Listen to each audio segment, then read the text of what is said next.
Gaza, territoire meurtri, sombre chaque jour dans le chaos. Les multiples frappes israéliennes ont transformé des quartiers entiers en champs de ruines, laissant des milliers de civils sans abri, sans nourriture ni eau et sans accès aux soins. La situation humanitaire, déjà désastreuse, atteint des niveaux critiques, tandis que les aides peinent à arriver en raison du blocus militaire israélien. Les convois humanitaires, seule bouée de sauvetage pour plus de 2 millions d'habitants de Gaza, sont bloqués ou détruits. Selon la défense civile de Gaza, de nouvelles attaques ont émaillé ce mercredi la distribution d'aide humanitaire dans l'enclave palestinienne, faisant des dizaines de morts et des centaines de blessés. Mon fils est parti hier apporter de l'aide. L'armée de l'air israélienne l'a pris pour cible.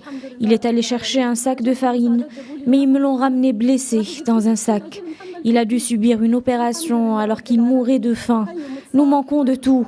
Nous n'avons ni nourriture ni rien du tout. Nous n'avons pas de vie. Les hôpitaux, déjà à bout de souffle après des mois de guerre, sont submergés. Les réserves de médicaments s'épuisent, les générateurs tombent en panne faute de carburant.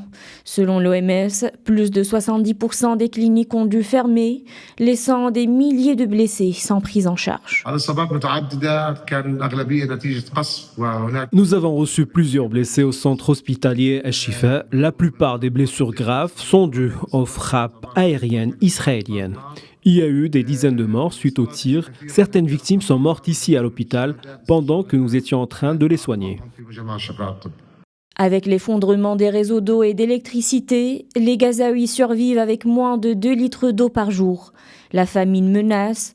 90% de la population souffre de malnutrition aiguë, selon l'ONU.